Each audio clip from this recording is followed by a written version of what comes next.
The sky burned above Epsilon Eridani IV. What had started as a peaceful morning in the Novan colony had turned into chaos within minutes.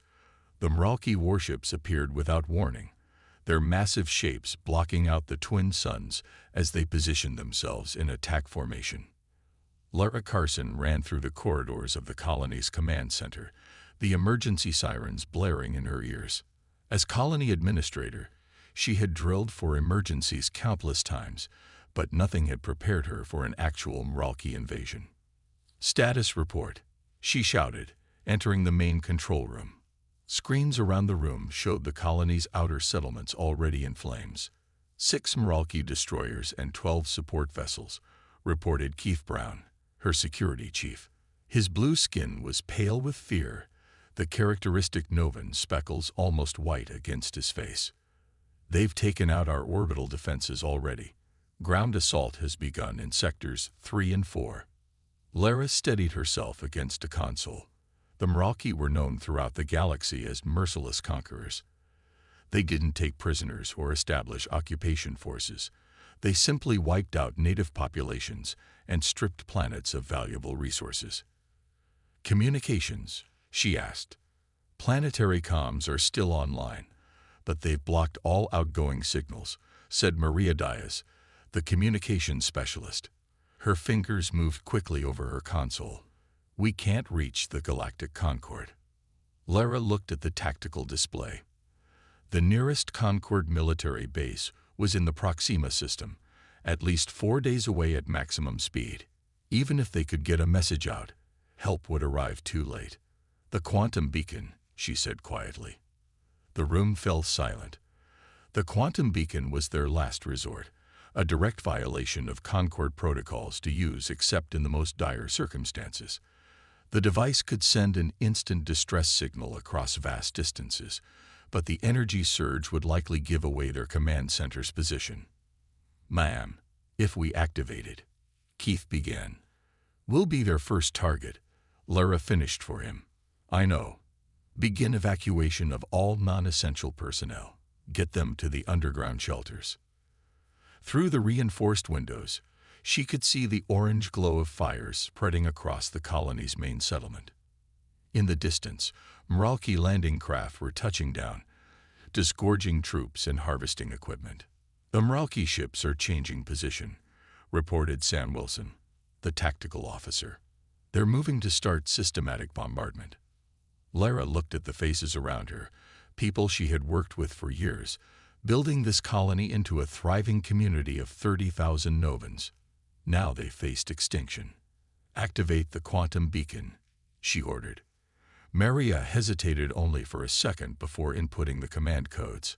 A low hum built within the walls as the powerful device charged. "Message parameters?" Maria asked, her voice steady despite the fear in her eyes.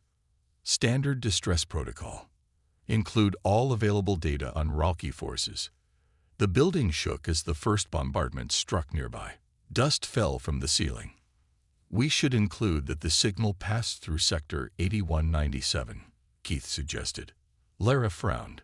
"The human territory." "Why?" "Just covering all bases. The signal will reach them first, even if they can't help." Lara nodded. The humans were newcomers to the Galactic Concord, admitted only 3 years ago. They had minimal spacefaring capability and only 2 colonized worlds.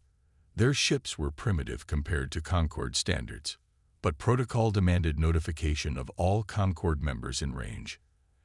"Add it to the transmission," she agreed. The quantum beacon reached full power, its distinctive tone rising to a pitch almost beyond hearing. On screens around the room, energy readings spiked dangerously. "Beacon ready," Maria reported. Another explosion, closer this time. The lights flickered. "Do it," Lara ordered. Maria pressed the final command. For a moment, nothing seemed to happen. Then a pulse of energy surged through the building. The lights went out completely before emergency power kicked in. "Signal sent," Maria confirmed. The building shook again, more violently this time. Structural warnings flashed on the remaining operational screens. "Direct hit to the East Wing," Sam reported. "They'd found us." Lara stood straight, smoothing down her uniform jacket. Begin data purge. Evacuate all remaining personnel to fallback positions. As her team rushed to comply, she looked once more at the tactical display showing the overwhelming Meralki force. The distress signal was away, racing across the galaxy at speeds beyond normal physics. But she knew the truth that no one wanted to say aloud. Help would come too late. The Novans of Epsilon Eridani IV were already dead. They just didn't know it yet. The Galactic Concord High Council chamber was rarely filled to capacity. Today, every seat was taken. Representatives from 300 species sat in rising tiers around the central speaking platform. The atmosphere was tense as reports of the Meralki attack on Epsilon Eridani IV appeared on everyone's data screens. Admiral Sand stood at the center of the chamber, his forearms gesturing at the holographic display, showing the Meralki fleet positions. His gray skin reflected the red emergency lighting that had been active since the distress signal arrived. The Meralki force consists of 18 capital ships and at least 30 support vessels, he said, his translator converting his clicking speech into standard galactic common. Our nearest rapid response fleet is currently 4 days from the Epsilon Eridani system. A wave of concerned murmurs swept through the chamber. Everyone knew what that meant. By the time help arrived, the colony would be destroyed. Can we not send a faster ship? Asked Representative Kalsa of the Tellurian Federation. Her feathered crest rose in agitation. Surely we have something that can get there sooner. Admiral San shook his head. Our fastest scout ships could arrive in 2 days, but they carry no weapons capable of engaging Meralki destroyers. From the highest tier, an ancient voice spoke. Representative Zal of the Folian race leaned forward, his wrinkled face barely visible beneath his ceremonial hood. The Folians were among the oldest species in the Concord, respected for their wisdom. The distress signal would have passed through Sector 8197, Zal noted. Human space. There was a moment of puzzled silence before nervous laughter broke out among several representatives. The humans, said Defense Minister Gora. They can barely reach their own moon with their primitive technology. This wasn't entirely fair. Humans had developed faster than light travel, which was why they had been granted provisional membership in the Concord 3 years ago. But their ships were slow and few in number. Earth had only established 2 small colonies beyond their home system. Minister Gora is right, Admiral Tan said. The humans have no military presence outside their immediate territory. They have fewer than 20 interstellar vessels total, and only 6 with any form of armament. They're simply not a factor in this situation. Representative Zal nodded slowly, conceding the point. We should inform them officially, nonetheless, said Representative Julia Anderson, the human delegate. She was one of only 3 humans in the entire Concord central government. My people would want to know. Of course, Representative Anderson, said High Chancellor Vex. His translucent tentacles rippled in what the more experienced delegates recognized as impatience. But we must focus on practical responses. Admiral, what preparations are being made for the refugees? If there are any, someone muttered, not quietly enough. Admiral San activated a new display. We're preparing refugee processing facilities in the Proxima system. Medical ships are already en route, but given typical Meralki tactics, he didn't finish the sentence.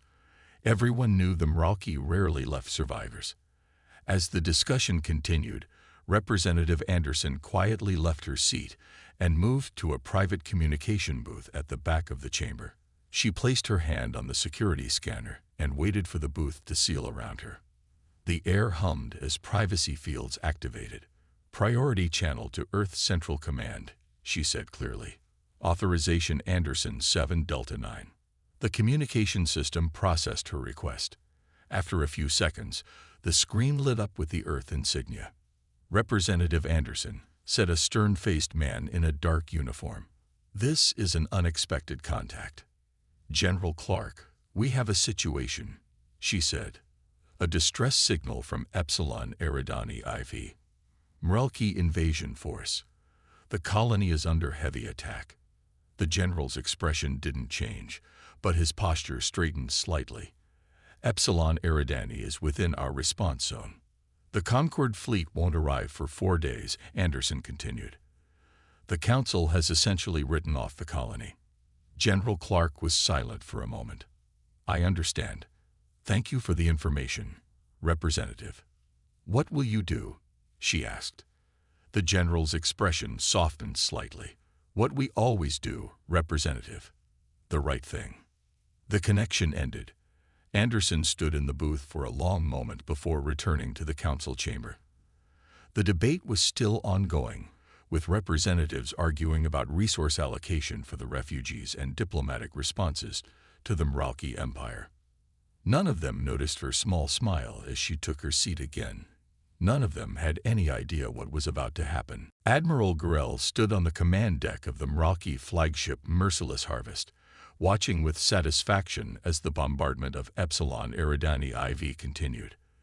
The view screen showed orange blooms of destruction spreading across the surface of the blue-green planet. His scaled skin gleamed under the harsh lights of the bridge as he turned to his second-in-command. Report on the resource scans, he ordered. Commander Vrex bowed slightly, the proper show of respect. Excellent results, Admiral. Initial readings show high concentrations of rare minerals in the northern continent. The biological material is being processed for fuel conversion. Biological material, a cold term for the bodies of the colonists. The Mralki didn't waste anything, not even the species they destroyed. How long until the extraction teams can begin full operations? Grell asked. 24 hours, Admiral. We need to finish the cleansing phase first. Grell nodded and turned back to the view screen. The colony's defenses had been pathetically weak. Their orbital platforms had been destroyed in the first minutes of the attack. The ground forces had better equipment than expected, but nothing that could truly challenge Mralki's superiority. Now it was simply a matter of systematic destruction. Admiral, we're picking up unusual readings, reported the sensor officer suddenly. Grell frowned. What kind of readings? Energy signatures, sir, coming from the direction of Sector 8197. Grell consulted his datapad. That's the empty sector. Nothing there but a primitive species with minimal space travel. Yes, sir, but these readings. The officer looked confused. They're moving faster than anything in our database. A sensor malfunction, Grell said dismissively. Run a diagnostic. Yes, Admiral.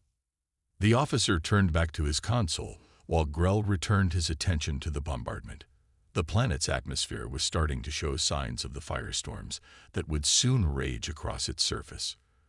Perfect conditions for the harvesters. Admiral. The sensor officer's voice was higher now. The readings are confirmed. Multiple objects approaching at speeds that... Impossible, interrupted Commander Vrex. Nothing moves that fast. 12 minutes to intercept, the officer continued, ignoring the rebuke. Grell felt a flicker of unease. Raise shields. Move the support vessels behind the capital ships.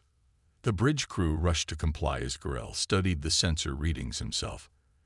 The objects were indeed moving at impossible speeds, faster than any known Concord technology. But that couldn't be right. The only species in this region was dropping out of FTL, shouted the tactical officer. The view screen flickered as 7 sleek, angular vessels appeared suddenly in the midst of the Mralki fleet. Their design was unlike anything Grell had seen before. Black hulls with sharp edges that seemed to absorb light rather than reflect it. They were smaller than Mralki destroyers, but moved with incredible precision, positioning themselves between the Mralki ships and the planet. Who are they? Demanded Grell. How did they get past our outer sensors? Unknown design, reported the tactical officer. No match in our database. They're broadcasting, said the communications officer. All frequencies, all languages. Put it through, ordered Grell. A calm, steady voice filled the bridge, speaking perfect galactic standard. This is Captain Alan Brooks of the United Earth Naval Forces. You are engaged in an illegal assault on a galactic Concord colony. Cease hostilities immediately or be neutralized. The bridge fell silent. Commander Vrex was the first to recover. Earth? The humans. He laughed, a harsh sound. They barely have interstellar capability. Grill studied the ships on the screen more carefully. Their positioning was perfect, tactical. No wasted movement. And their speed. Open a channel, he ordered. When the connection was established, Grill spoke with all the authority of a Mralki admiral. This is Admiral Grill of the Mralki Empire. You have entered a combat zone. Depart immediately or be destroyed. The response was immediate. This is your final warning, Admiral. Stand down your weapons and withdraw from this system. Grell snarled. Target the lid ship. Full power to forward batteries. The Mralki flagship's main weapons charge, the energy building to levels that could shatter a small moon. The targeting systems locked onto the nearest human vessel. Fire, ordered Grell. The beam lanced out, a spear of pure energy that should have vaporized the human ship instantly. Instead, just before impact, the ship simply moved. Not a slow, lumbering turn like Concord vessels, but an impossible twist that defied physics itself. The beam passed harmlessly through empty space. How, Grell began. And then the humans opened fire. The first human shot didn't destroy the Mralki ship. It didn't need to. A beam of blue-white energy lanced out from the human vessel, striking the Mralki flagship with surgical precision. The beam didn't hit the main hull or weapon systems. Instead, it sliced through a specific section of the outer ring. The shield generator. Shields down on sectors 3 through 7, shouted the Mralki tactical officer, his voice rising in panic. Before Admiral Grell could respond, 2 more human ships fired. Their weapons hit with impossible accuracy, targeting the flagship's engine control and weapons guidance systems. The shots weren't designed to destroy. They were designed to disable. Return fire, Grell roared. The Mralki fleet responded, unleashing a barrage that should have annihilated the smaller human vessels. But the humans moved like nothing Grell had ever seen. Their ships twisted and turned at angles that seemed to defy the laws of physics, evading most of the Mralki fire. The few shots that connected with human ships splashed harmlessly against shields far more advanced than anything in the Mralki arsenal. On the command deck of the UEN Defender, Captain Alan Brooks sat calmly in his command chair. Around him, his crew worked with practiced efficiency. There was no shouting, no panic, just the quiet hum of professionals at work. Status report, Brooks said. Lieutenant Sharon Jones looked up from her tactical display. 3 Mralki destroyers disabled. No casualties reported on their side. Our shields holding at 92%. Brooks nodded. And the colony? The Mralki ground forces are still active, sir, reported Commander Greg Patterson from the operations console. But the orbital bombardment has stopped. Good. Signal the Jefferson and the Lincoln to break off and begin dropship deployment. Focus on civilian extraction points. Yes, sir. Brooks turned his attention back to the main view screen. The Mralki were regrouping, forming a defensive line with their undamaged ships protecting the crippled vessels. They're preparing another attack, Lieutenant Jones warned. Let them come, Brooks said. Maintain current positions. The Mralki attack came in a wave of energy beams and missile fire. Once again, the human ships moved with unbelievable precision, dodging most of the incoming fire. Commander Patterson looked up from his console. Sir, we're receiving a transmission from the Mralki command ship. Put it through, Brooks ordered. Admiral Grell's face appeared on the screen. His scaled features were tight with fury. What are you? He demanded. These are not human capabilities. Brooks allowed himself a small smile. You're operating on outdated intelligence, Admiral. Humanity has chosen to keep certain capabilities private. Impossible. Your species only achieved space travel a century ago. And yet here we are, Brooks replied calmly. I'll repeat my order. Stand down and withdraw from this system, or we will be forced to take more aggressive action." Grill snarled, showing rows of sharp teeth. The Mralki Empire does not retreat. All vessels, concentrate fire on the human flagship. The transmission cut off. They've made their choice. Take out their propulsion systems. I want those ships dead in space. Yes, sir. What followed was unlike anything the Mralki had experienced in centuries of warfare. The human ships moved in perfect coordination, as if they could predict every Mralki maneuver before it happened. Their weapons fire struck with pinpoint accuracy, disabling engines, weapons, and communication systems without destroying the vessels themselves. In the Concord Council chamber, the representatives watched in stunned silence as the battle unfolded on their screens. The data was coming from long-range sensors, delayed by several minutes. "This is impossible," whispered Admiral San. Representative Anderson stood quietly near the back of the chamber, her face betraying nothing. "How are they doing this?" demanded Chancellor Vex. "Where did these ships come from?" No one had an answer. The tactical displays showed 3 more Mralki ships disabled, their engines cold, weapons offline. Not destroyed, deliberately spared, but completely neutralized. On the Mralki flagship, Admiral Grell watched in growing horror as his fleet was systematically crippled. Ship after ship reported critical systems failures. Not a single human vessel had been seriously damaged. "Admiral," said Commander Vrex, his voice shaking, "what are your orders?" Grell stared at the tactical display.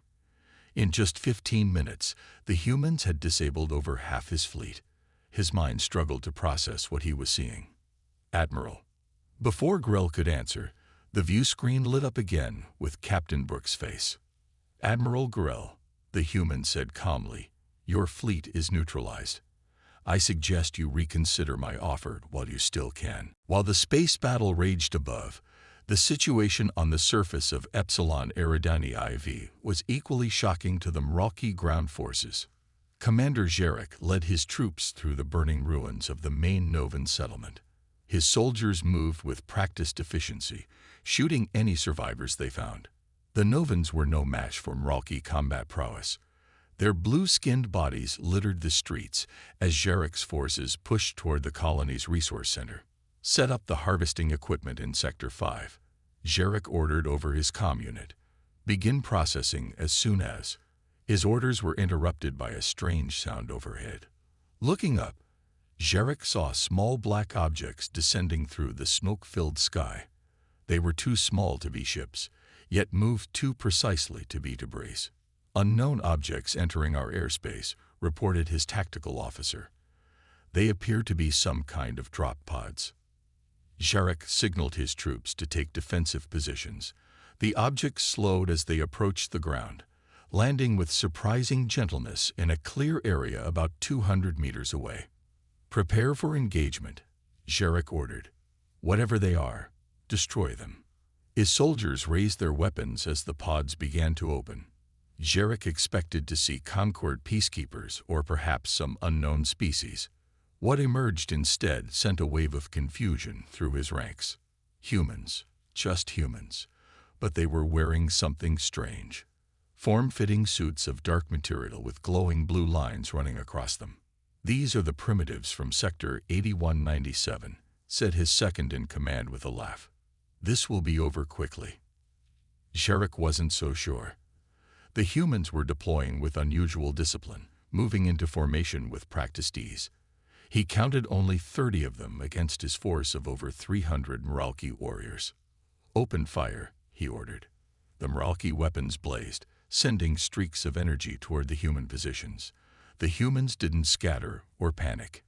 Instead, the air around them shimmered as personal shield systems activated. Technology the Mralki had believed was still theoretical. Then the humans began to move.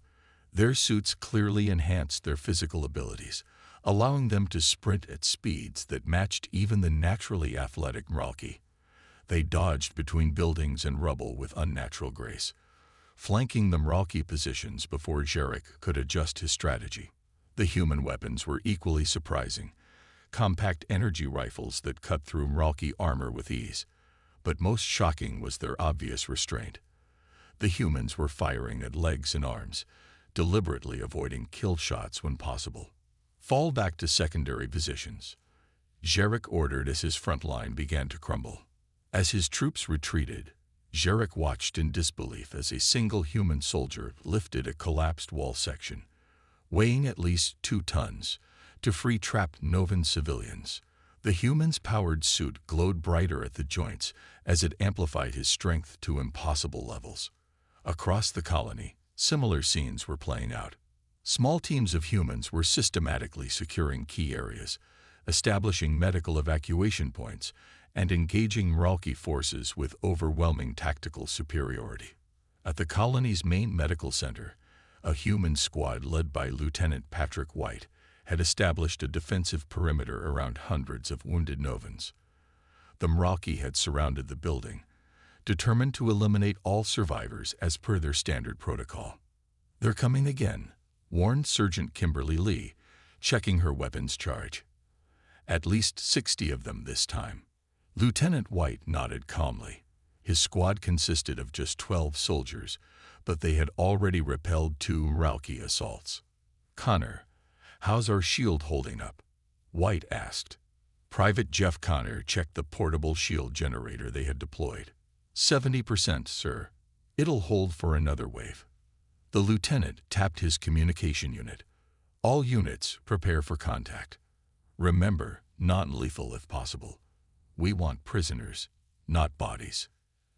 As the Mralki charged the position, the humans responded with coordinated fire, their weapons set to stun when possible. 3 humans moved to higher positions, providing covering fire while the others engaged in close-quarters combat. Inside the medical center, Dr. Lisa Harris worked frantically to save Novan lives. She had never treated alien physiology before today, but her medical suit was feeding her information about Novan biology in real time, guiding her actions. "More incoming wounded," called a human medic, as soldiers carried in injured Novans. A small Novan child looked up at Dr. Harris with wide, frightened eyes. "Are you the help they said would never come in time?" the child asked in broken galactic standard. Dr. Harris smiled as she applied a healing gel to the child's injured arm. "Yes," she said simply. "We're here now." 3 hours after the first human ships arrived, the battle for Epsilon Eridani IV was over. The Mralki fleet hung motionless in space, disabled but largely intact. On the planet's surface, the last pockets of Mralki resistance had surrendered, faced with the impossible choice between yielding or fighting an enemy they could not defeat. Admiral Grell stood in his flagship's conference room, his scales dulled with fatigue and shock. Across from him sat Captain Alan Brooks, flanked by 2 human officers. Neither side was armed, a gesture of trust that Grell found almost as surprising as the human victory. "Your terms," Grell asked simply. Brooks slid a datapad across the table. "All Mralki forces will withdraw from this system. Your wounded will be treated and returned to you. Your ships will be repaired enough for safe travel back to your territory, but weapon systems will remain offline." Grell blinked slowly, the Mralki equivalent of surprise. "You're letting us go?" "Yes." "Why?" "You have won. By the rules of war, our lives and ships are yours to claim." Brooks leaned forward slightly. "Those aren't our rules, Admiral." On the planet below, human dropships continued to land, bringing medical teams, engineers, and relief supplies. Within hours, they had established field hospitals in every major settlement and begun distributing food and clean water to the survivors. Director Lara Carson, her uniform torn and dirty, watched in amazement as human teams worked with incredible efficiency. She stood outside the colony's main administration building, now serving as a coordination center for relief efforts, as a human officer approached her. "Director Carson, I'm Commander Laura Bennett, Humanitarian Response Team." Carson shook the offered hand, still struggling to process everything that had happened. "How did you get here so fast?" she asked. The nearest Concord forces were days away. Commander Bennett smiled. We were closer than you thought. Earth maintains forward operating bases near all major Concord colonies. Just quietly. But the Concord reports said humans had limited space capabilities. Yes, Bennett agreed. That's what the reports said. Before Carson could ask more questions, a small Novan child ran up to Bennett, tugging at her uniform. The commander knelt down to eye level with the child. What can I do for you? She asked gently. My mother needs medicine, the child said. The blue doctors don't have the right kind. Bennett nodded seriously. Let's go find your mother. As the commander walked away with the child, Carson turned to see a group of human engineers already working to restore power to the colony's damaged grid. In the distance, she could see medical tents where human doctors treated Novan and Ralki wounded side by side. 4 days later, when the Galactic Concord Rapid Response Fleet finally arrived, they found a fully operational relief effort already underway. The Meralki fleet had departed under escort from 2 human vessels. Temporary shelters housed displaced colonists, and reconstruction of critical infrastructure had begun. Admiral Tsan beamed down with a team of Concord officials, expecting to find devastation. Instead, he was greeted by Director Carson and Captain Brooks in a functioning command center. This is unexpected, Admiral Tsan said, looking around at the busy operations room where humans and Novans worked side by side. The humans arrived within an hour of our distress signal, Carson explained. They drove off the Meralki and immediately began rescue operations. Admiral Tsan turned to Captain Brooks. How? Your fleet was never reported to have this capacity. Brooks smiled politely. There are many things about humanity that haven't been reported, Admiral. In a quiet corner of the command center, Commander Bennett was speaking with a Concord medical officer. Your treatment protocols for Novan physiology are remarkably advanced, the Concord doctor noted. We weren't aware humans had such knowledge. Bennett shrugged. We learn quickly. And your field surgery techniques, I've never seen anything like them. The survival rates you've achieved are beyond our standard expectations. We've had a lot of practice, Bennett said quietly. The doctor looked at her curiously. With Novan physiology. With trauma, Bennett corrected. Humans have a long history of treating battlefield injuries. Outside, more Concord ships were arriving in orbit. News of what had happened at Epsilon Eridani was spreading throughout the galaxy. The story was always the same. A distress signal was sent, and humans arrived. Humans with technology and capabilities far beyond what anyone had believed possible. What confused the Concord representatives most wasn't the humans' sudden display of military power. It was how they used that power, not for conquest or revenge, but for protection and healing. 1 week after the Battle of Epsilon Eridani IV, the Galactic Concord High Council convened an emergency session. The circular chamber was packed beyond capacity as representatives from every member species gathered to discuss what many were now calling the human question. High Chancellor Vex called the session to order, his tentacles rippling with barely controlled agitation. We are here to determine how the humans managed to conceal their true capabilities from the Concord for 3 years, he announced. And more importantly, what those capabilities actually are. The chamber erupted in voices as dozens of representatives tried to speak at once. Admiral Tsan finally gained the floor.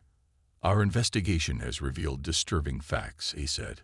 The human ships that engaged the Meralki do not match any vessels in our official registry. They appear to be part of a separate fleet that humans never disclosed during their provisional membership application. Murmurs swept through the chamber. Concealing military assets was a serious violation of Concord membership protocols. Furthermore, Tsan continued, the technology displayed by these vessels exceeds anything in known space. Their propulsion systems, weapons capabilities, and defensive measures are at least 200 years beyond current Concord standards. The chamber fell silent as the implications sank in. Chancellor Vex turned to Representative Julia Anderson, who sat calmly amid the storm of accusations. Representative Anderson, what explanation does Earth offer for this deception? Anderson stood, her expression composed. The Earth government has authorized me to introduce someone who can better address your concerns. She gestured to a figure standing in the shadows near the entrance. With the Council's permission, I present Ambassador Richard Nelson of the United Earth Government. A tall, distinguished human with gray hair walked to the center of the chamber. Unlike Anderson, who wore the blue robes of a Concord representative, Nelson wore a simple black uniform with a single silver pin on the collar. "Thank you for allowing me to speak," Nelson said, his voice carrying easily through the large space. "I understand your confusion and concern. When humanity joined the Concord, we did withhold certain information about our technological capabilities. For this, I offer no excuse, only explanation. Please proceed." Chancellor Vex said stiffly. Nelson nodded. Humanity's development followed a different path than most species in the Concord. While many of you achieved space travel before resolving your internal conflicts, Earth unified only after centuries of warfare. He touched a small device on his wrist, and a holographic display appeared above the chamber floor, showing scenes from human history, armies clashing across different eras, from ancient battles to modern conflicts. "Our history is marked by almost constant warfare," Nelson continued. "This drove rapid technological advancement in certain areas, particularly weapons, defensive systems, and medical treatment for combat injuries. The display changed to show human ships and soldiers, their capabilities far beyond what had been presented during Earth's admission to the Concord. When we finally achieved global peace and encountered other species, we made a decision," Nelson explained. "We would present ourselves not as we were, but as we wished to be seen. A young, somewhat naive species still finding its way in the galaxy." "You lied," stated a Folian representative bluntly. "We omitted," Nelson corrected. "We showed you our civilian technology, our cultural achievements, our scientific understanding. We simply didn't show you our military capacity." "Why?" demanded Admiral San. Nelson's expression softened. "Because of how others have reacted throughout history when discovering a militarily advanced neighbor. Fear leads to preemptive action. We wanted you to know us as people before you knew us as a potential threat." The chamber was silent as the representatives processed this information. It was Representative Zoll who finally spoke, his ancient voice carrying unexpected weight. "And your unified planetary government, was that also hidden from us?" Nelson nodded.